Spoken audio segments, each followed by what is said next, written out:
Nahihirapan ka ba mag-memorize ng unit circle?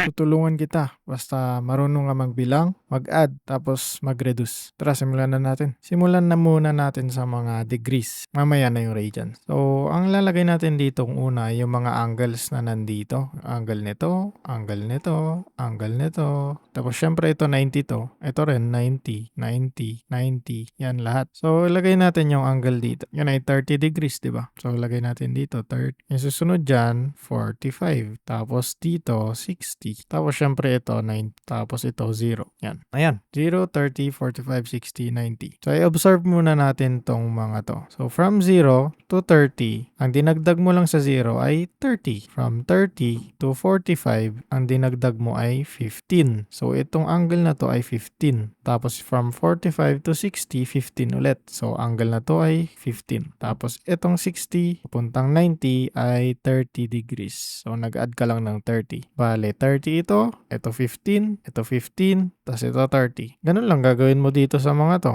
I-add mo lang yung 30, 15, 15, 30. Okay, gawin natin yon. 90 plus 30. Yan ay 120. Tapos 120 plus yung 15. Yan ay 135. 135 plus 15 ulit. Yan ay 150. Tapos 150 plus 30. Siyempre, ito 180. So, ito 0. Siyempre, pag nakalahati niya yung 360, edi 180. Basta angle ng straight line, ito, straight line. Tapos yung angle na to, 180 yan. Siyempre, yung full naman na angle, yung from 0 papuntang buo na circle, yan ay 360 na angle. So, lagay na rin natin dito. 360. Yan. So, balik tayo dito. 180, di ba? 30, 15, 15, 30. Ganun lang. So, 180 plus 30, yan ay 210. So, 210 plus 15, yan ay 235. 235 plus 15, yan ay 240. Tapos 240 plus 30, yan ay 270. Tuloy lang ulit. Anong angle to? Diba 30 ulit? Tapos 15, 15, tapos 30. 270 plus 30, yan ay 300. 300 plus 15, 315. 315 plus 15, yan ay 330. 330 plus 30, yan ay 36. Ayan, nakuha mo na lahat ng angles, di ba? Basta alam mo lang na 0, 30, 45, 60, tas 90 ito. Kunin mo lang yung mga angle, tapos yun yung gamitin mo sa buong circle. So, hindi mo kailangan i-memorize, kailangan mo lang mag-add. So, lahat ito ay degrees. Naka-degrees yan lahat. Ayan, so punta naman tayo sa radians. Tapos, ilagay natin mamaya yung mga nandito sa gilid or yung mga coordinates ng bawat point na ito. Point na yan, ito.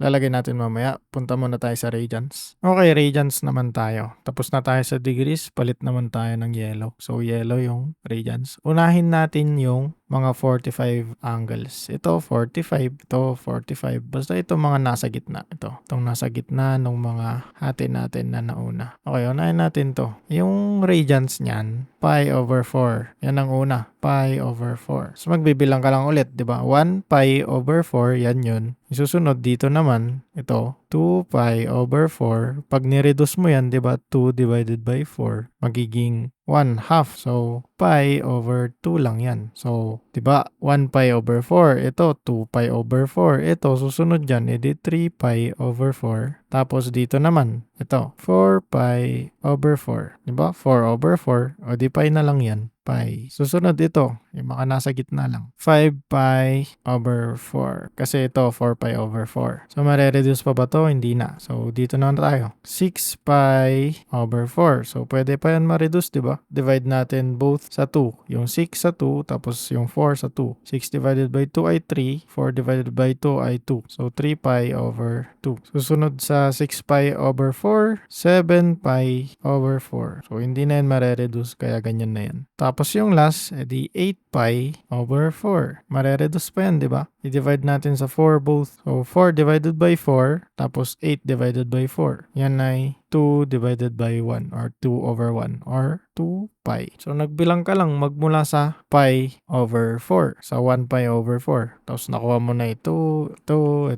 lahat yan. Next, sunod natin yung ito mga to. So, umpisahan natin dito sa linya na to. Ang gagawin mo lang, magbibilang lang ulit. Pero, magsisimula ka na sa pi over 6. Tapos, lalaktawan mo to. So, 1 pi over 6. Susunod dyan, 2 pi over 6. 2 pi over 6. Pero, i-reduce mo kasi pwede pa ma-reduce to. 2 pi over 6 magiging 1 pi over 3. So, pi over 3 na lang. Pi over 3. Tapos next ito. Parang yung ginawa rin lang dito sa una. Laging sinasali to. Itong mga nasa cross natin. Pero nalagyan naman na. Pero papakita ko lang sa inyo. 'Di ba? Pi over 6. To 2 pi over 6. E di susunod, 3 pi over 6. Ano ba ang 3 pi over 6? Divide natin itong 3 sa 3, tapos itong 6 sa 3 kasi divisible sila sa 3. Yun yung pinakamalaking pwede mo i-divide para ma-reduce mo. Magiging pi over 2. Yan din lang yun. Yan din lang. So, hayaan na natin yan dyan. Next, diba 3 pi over 6 yun? E di 4 pi over 6 to. Tapos, i-reduce ulit natin. Magiging 2 pi over 3. 2 pi over 3. Tapos, hayaan na natin yan. Dito naman tayo. Ito na yung 5 pi over 6. Hindi na natin mare-reduce yan. Tapos, ito 6 pi over 6. Diba? 6 pi over 6. E di, magkakancel lang yan. Pi lang din. Susunod, 7 pi over 6. Magbibilang lang tayo, madali lang. Dito, 8 pi over 6. Tapos mare-reduce ulit kasi divisible by 2. So, 8 divided by 2, tapos 6 divided by 2.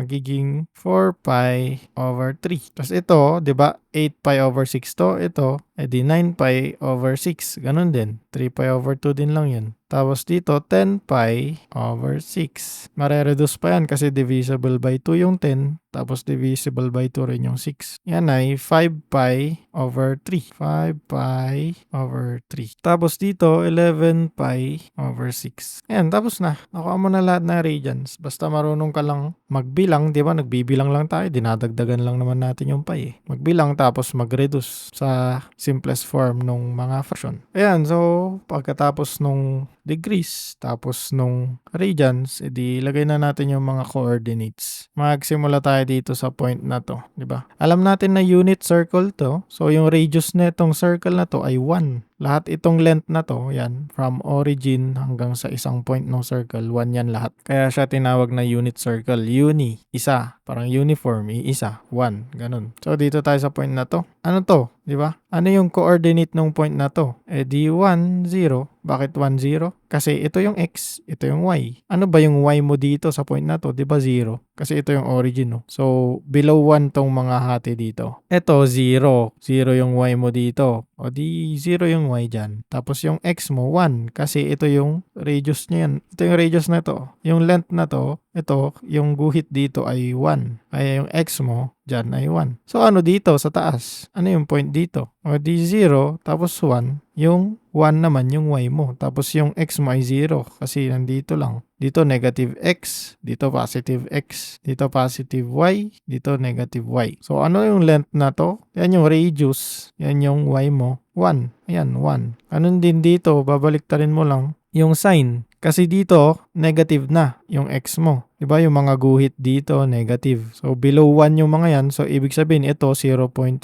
Ganyan. Ito, 1. 1 yan. 0.5 na negative yun ah. 0.5 na negative. Ito, 1 na negative. So, nandito yung 2 malamang na negative. Ganyan. Pero dahil unit circle, edi 1 lang. Negative 1 ito, negative 1. So, yung x mo dyan ay negative 1. Tapos yung y mo, 0. Tapos sa point na ito, edi negative lang yung y mo. 0, tapos negative 1 na y. Ayan. Kasi itong length na to ay negative 1. Ito, positive 1. So, nakuha natin yung mga coordinates ng mga nakadikit sa x and y axis natin. Ito yung x axis. Ito yung y axis. Y axis. Ngayon, kunin naman natin yung mga coordinates nitong mga to. Simulan natin dito sa una. Ang gagawin lang natin ay kunin na natin to. Itong tatlo. Ang gagawin lang natin, titingnan lang natin ito, tapos yan. So, ito, di ba 0 tapos 1. Ito, 0 tapos 1. Ang gagawin mo lang, magbibilang. So, gawa ka lang ng mga parenthesis mo. Parenthesis dyan, parenthesis ulit dito. So, syempre, x and y yan. So, dalawa. Simulan natin dito sa x. So, from 0 to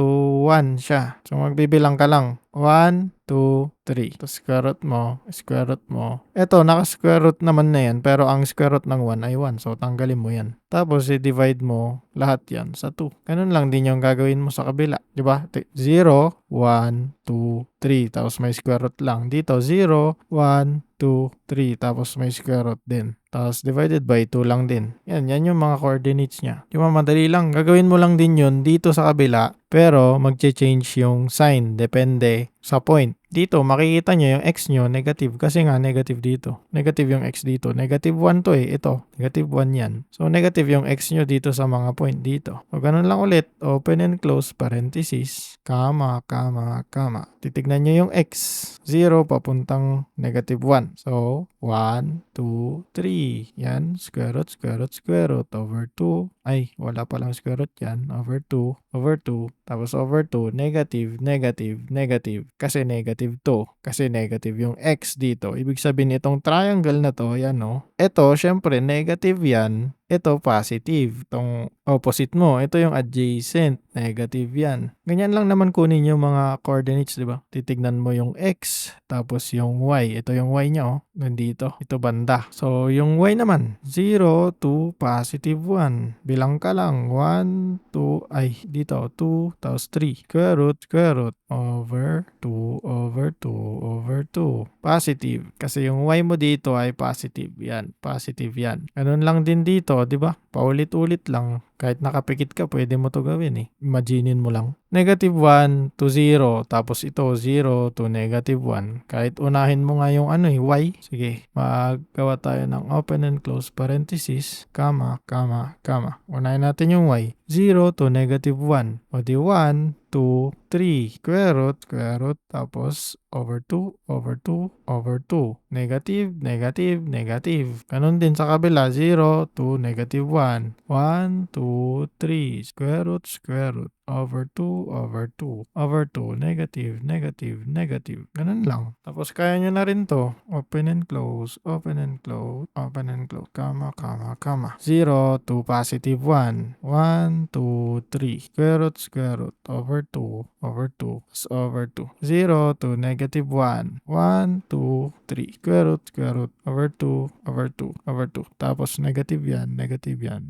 Yan, nakuha na lahat. Diba? Parang hindi masyadong kailangan i-memorize. Kailangan mo lang marunong mag-reduce, mag-add, at magbilang. So, ganun lang yun i-memorize. Kung gusto nyo intindihin yung unit circle, yun yung susunod na video. Tapos i-explain ko kung para saan to. Syempre, may idea na kayo sa cosine and sine yan. So, ituro ko na lang ng mabilisan. Sige. Ito, di ba sabi natin, yung radius nito ay 1. 1 lahat itong length na yan. Kasi nga, unit circle. So, kung yung hypotenuse mo ay 1, kasi triangle yung mga nabubuo mo dito eh. Triangle yan. Ayan. Ito yung x niya, ito yung y, ito yung hypotenuse, di ba? Ulit, di nyo nakita, ito yung x, ito yung y, ito yung hypotenuse. Tapos may angle dito. Ito yung mga nakukuha natin dyan na mga angle. Yung mga degrees, tapos yung radians natin. So, kunwari, dito tayo sa point na to. Dyan sa point na yan, di ba may triangle dyan? Yung angle dito na pi over 6. Or, sa degrees, yung angle na yan ay 30 degrees, di ba? Tapos ito 90 syempre. Ito, angle na yan, 90 yan syempre. Tapos kung 30 to, tapos 90 to, ano to? E di 60 yan. Kasi lahat ng triangle, kahit anong shape pa yan, basta triangle, yung sum ng mga angle dito sa loob, itong angle na to, itong angle na to,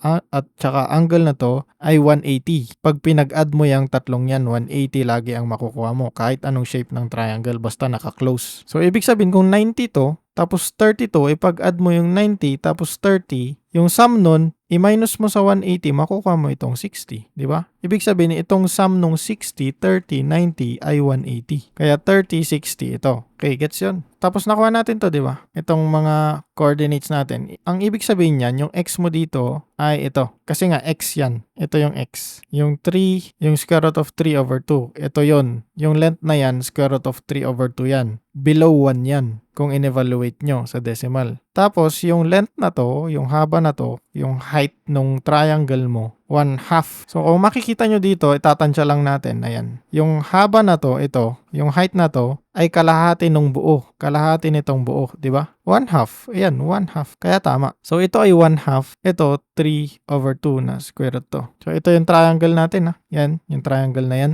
Tapos, yung hypotenuse mo dito, 1. Yun yung Yun yung radius niya, di ba? Di 1. Unit circle nga eh. Ngayon, ginagamit natin tong unit circle, tsaka minimemorize natin to para alam natin agad yung cosine tapos sine nung isang triangle. Kasi kunwari, kung may triangle ka dyan sa loob, diba, so katawa, SOH, tapos ka, CAH. Ito, sine, ito, cosine. Ito, 1 palagi. Yung hypotenuse mo, 1 palagi. Dito sa loob ng circle na to. So, yung sine mo dyan, sine, kahit anong angle, ay equal sa opposite mo, yung nandito, opposite over yung 1. So, ang nakikita natin, yung sine ng angle mo ay yung opposite lang. Kasi over 1 naman yan, di tanggalin mo lang. Over 1 naman eh. Kahit anong number, divide mo sa 1, ay yung number pa rin. Tapos ito, cosine, di cosine, theta is equal to adjacent over yung hypotenuse mo na 1. 1 din lang, so wag na natin lagay. Ibig sabihin, yung cosine mo ay equal sa adjacent. Anong makukuha natin doon? Makikita natin na ang cosine ng angle na 30, ito, angle na 30 or pi over 6, cosine ng 30 degrees or cosine ng pi over 6, yan ay equal sa, di ba, ka, adjacent. Ito yung adjacent, ito yung angle natin, ito yung theta, ito yung adjacent. O yan na, 3 over 2.